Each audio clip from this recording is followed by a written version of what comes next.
Hey, what's going on, everybody? King Gabe back again. Now we're here with the Magna Defender, as we all know from the Power Rangers Lost Galaxy. Oh yes, we got a Power Ranger figure here, and you remember, and we all remember that theme music that the Magna Defender had. Those of us who watched Lost Galaxy, dum dum dum dum dum dum dum dum dum dum dum dum dum dum dum da da. You have something that belongs to me. Hand over the lights of Orion now. Yeah, he had that Christian Bale voice when he first appeared, until, of course, it was revealed that he's kind of hard to explain how the logic was behind that, but some kind of way he had these life energy or something of Mike, who was the brother of Leo, the Red Lost Galaxy Ranger. Originally, Mike was the one that pulled the red quasar saber out, but when he was about to fall in the hole, he refused his brother's help of helping him out of the whole thing. Leo's like, "Give me your hand," but Mike said, "No, man, let me go and take the saber, the quasar saber, and be the Red Ranger in my place." So yeah, and of course it was revealed when the Magna Defender showed up after a few episodes. We saw Magna Defender kind of go around for a while. He was really brutal in how he was in the show. His thing, he was really focused on getting the villains of the series more so than protecting people. Kind of, I guess you could say he was kind of like the Punisher of the Power Rangers mixed with Frank Miller's Batman. Yeah, it'd been kind of ironic that he had the Christian Bale voice back at that time. But the other Rangers really had a problem dealing with him like this. And of course, we know he had the Zord the Torazord that he would combine with after growing. So there was that, and then, of course, he revealed to Leo that he had the life energy of Mike in him and sacrificed himself to save Terravenger, to, I guess, pretty much, redeem himself after after his previous actions, his reckless actions. And because of that, Mike was released, and later the Magna Defender's spirit granted a morpher that allowed Mike to turn into the Magna Defender. And by the way, the morpher that Mike used to become the new Magna Defender was actually a morpher they got from the Die Ranger series. If any of y'all don't know what Die Ranger are, that was the Super Sentai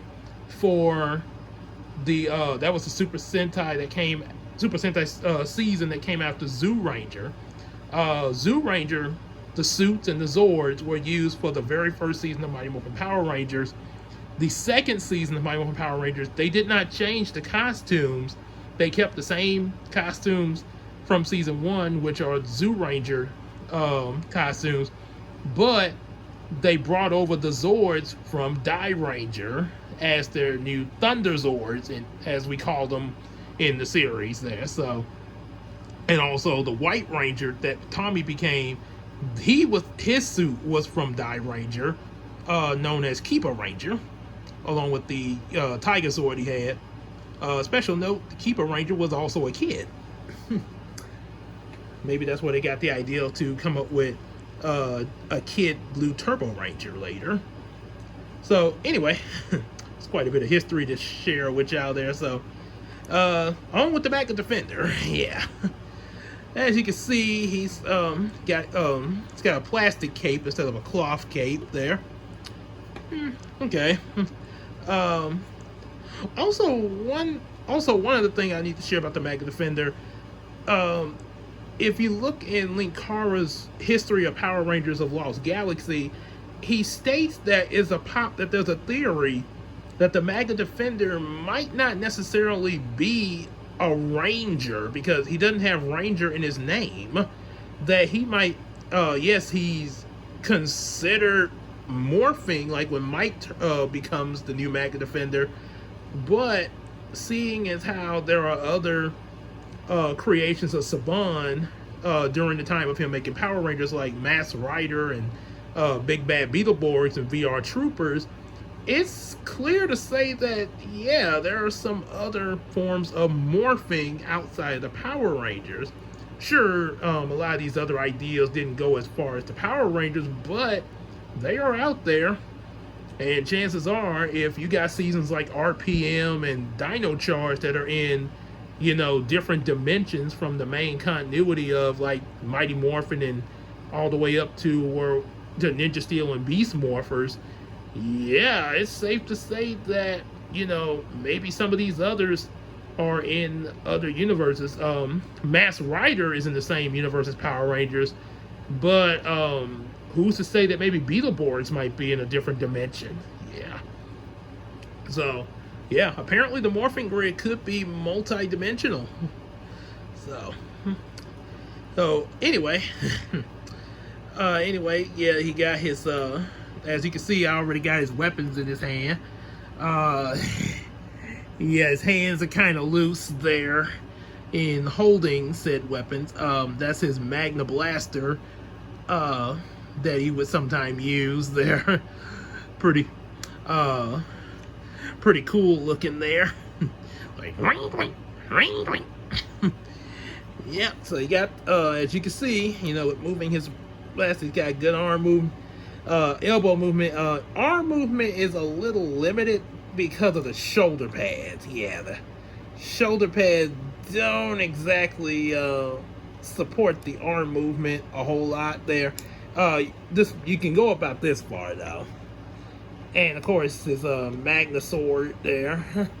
Magna Sword, Magna Blaster, Magna Defender, Magna Cape, Magna everything. Yeah. So he sort of looks similar to the to a knight that was in Power Rangers Zeo, Orc the Defender. That sort of transformed from this tiki head thing. So yeah, kind of maybe he's somewhat related, connected with that guy, or possibly the Venom Ranger from Turbo. So yeah, that's about like the arm movement you'll get. He can move this a little bit there, but like Black Panther, I'm a little skeptic about, moving to the point where all of a sudden it snaps apart or something. So yeah, it's a little limited, but yeah, the other parts of him that you can move pretty well. Will stiffen the knee joint there. Oh boy. Guess because I haven't moved it much since I got it. There we go. But yeah, he can bend his legs. Yes, he can bend his legs, so there's that. Bend the other one like so. He doesn't have changeable parts like the Black Panther did, but he does have this sheath that's attached to him. That's actually the way according to the box, that's actually the way the attachment is supposed to look somewhat.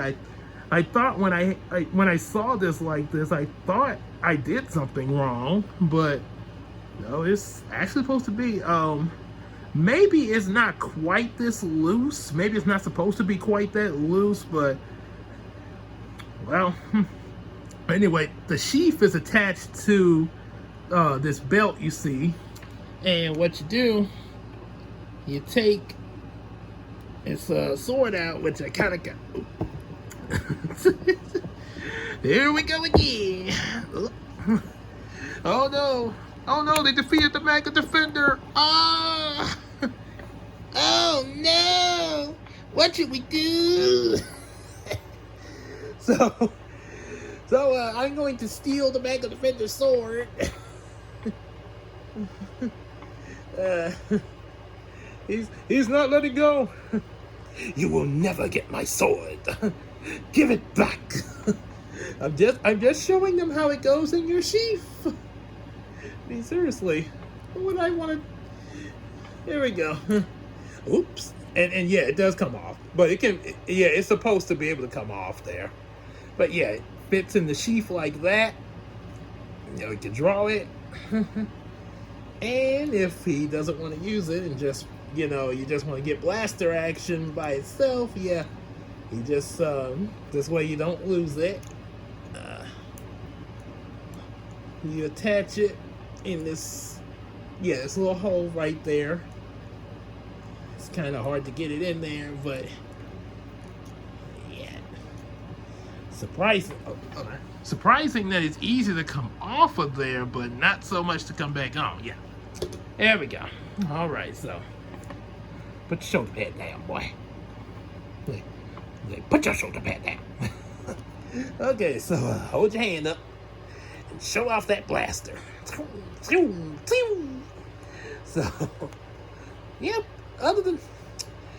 So looks pretty good. Looks like a good figure and everything. Oh, even got good hip movement there. I really like. I ain't gonna lie, I actually really like the Magna Defender's design and everything. It's a really cool design. And of course, you know, especially seeing him in the show with that theme music is, oh my god, that's just an epic theme. Yeah, that mysterious lone warrior and everything. Yeah, he definitely brought a pretty good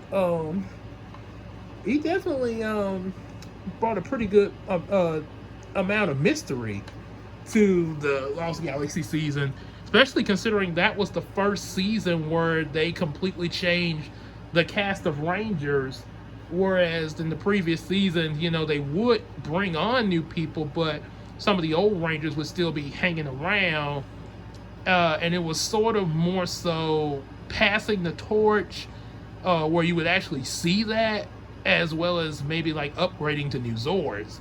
But in this case, it was like a complete start over. And after Lost Galaxy, every season after that would just do the same thing, much like the Sentai counterpart had been doing for years. So, yeah, it was but yeah, it definitely, it was definitely pretty good for the first time that they made that little change there. And yeah, Magna Defender was definitely a great character. I don't know if we would have been able to get more out of him. Not for sure for say, because, you know, limited to the Sentai footage. But maybe with what they're gonna do with Power Rangers in the future, since they, I highly recommend they go animated, because then they wouldn't be limited to the Sentai footage and they could do more with these characters and seasons, pretty much whatever they want. As long as, you know, they still stay true to the Power Rangers brand and everything, you know. So, sort of like, you know, the new DuckTales 2017. So, anyway, that's the Magna Defender. Hope y'all enjoyed that, and we'll see y'all for the next review. Take care.